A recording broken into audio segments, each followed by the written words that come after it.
Kain na tayo! Ayan ang aking spaghetti sardines.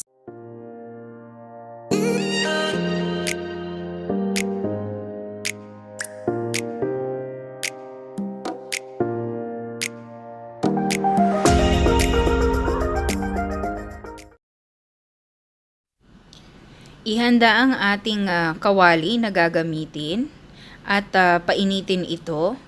Pagkatapos ay ilagay ang mantika kapag mainit na. Ang ginamit ko dito yung olive oil na nandun mismo sa sardines na gagamitin. Ang ginamit kong sardines dito yung nasa jar.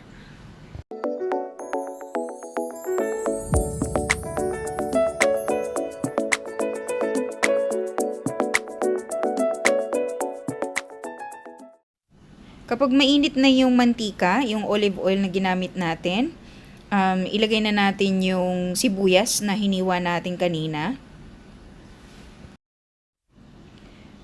Pagkatapos ay gisa-gisahin muna natin siya ng konti.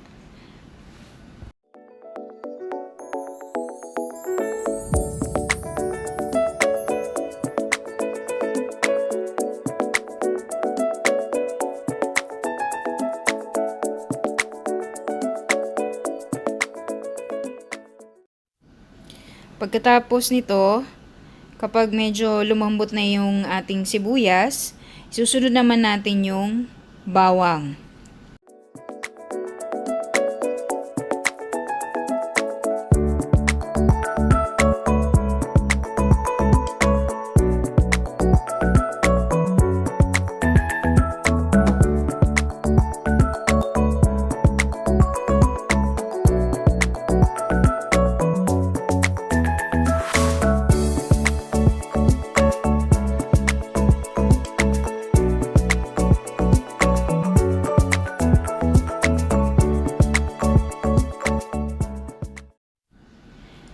Pagkatapos, isusunod naman natin yung kamatis. Ang ginamit ko ditong kamatis, yung cherry tomato. Kasi ang cute-cute nila.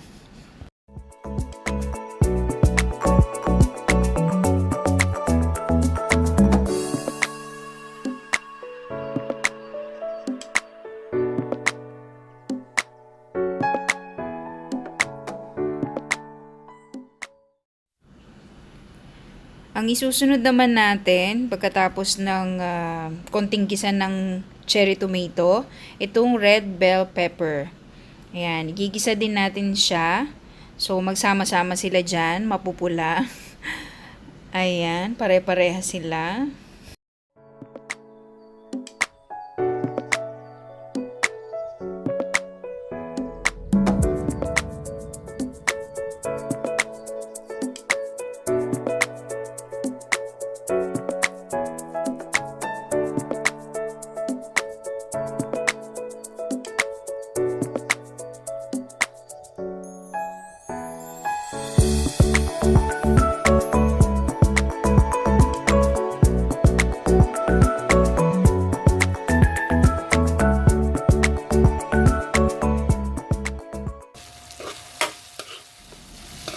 So, ayan na. Nakikita ko na siya na malambot-lambot na ng konti yung cherry tomato. Gusto ko kasi gisang-gisa yung sibuyas. Gusto ko yung medyo kulot ko na siyang makikita. Ayan. And then, isusunod na natin ditong ilalagay yung Spanish sardines. Ito siya.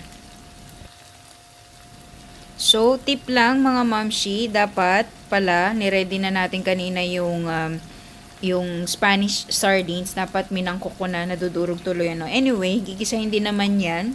Madudurog din talaga. Pero mamaya sa presentation, dapat may nakaready na ng isang pirasong sardines.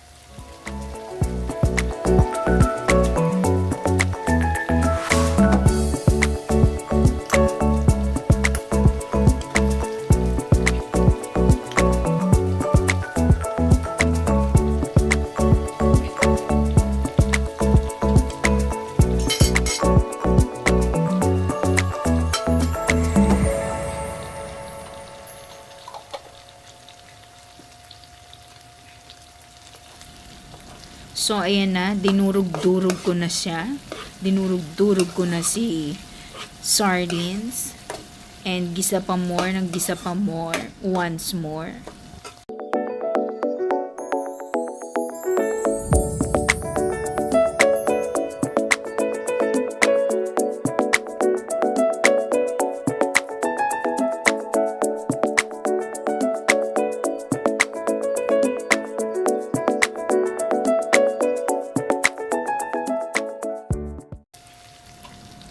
And then, feel kong lagyan siya ng konting sarsa. So, nilagyan ko siya, inaluan ko siya ng, mama pa yung takip. Kung bet ninyong medyo maanghang, yung medyo may konting sipa ng anghang, pwede nyong gamitin yung spicy, or pwede rin kayong maglagay ng chili flakes dito. Ako kasi hindi ako spicy lover.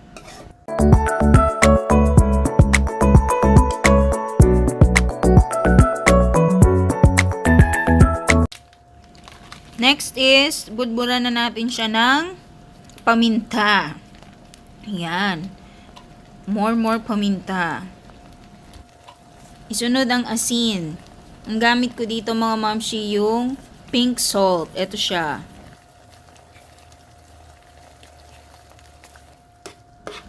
Final, gisa-gisa na tayo. Medyo nagtutuyot na rin siya. Ganyan yung gusto ko kasing texture or yung consistency. Ayoko na masyadong masabaw. Pagkatapos nito, okay na siya. At isusunod ko na yung pasta.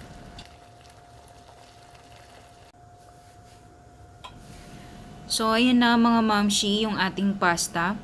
Pinakukuluan ko na.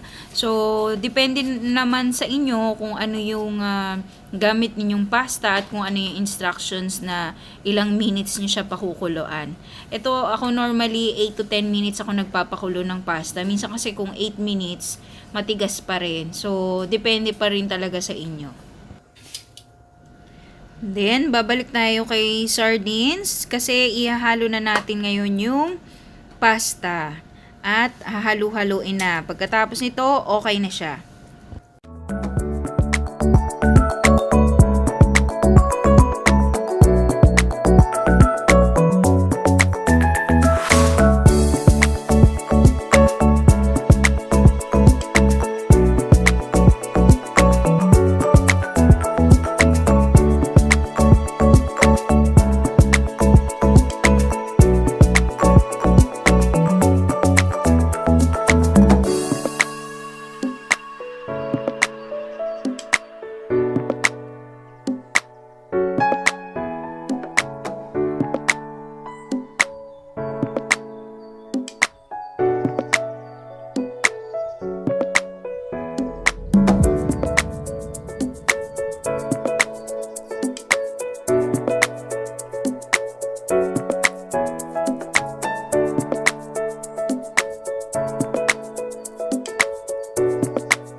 Kain na tayo!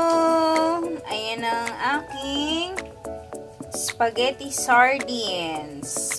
Let's eat!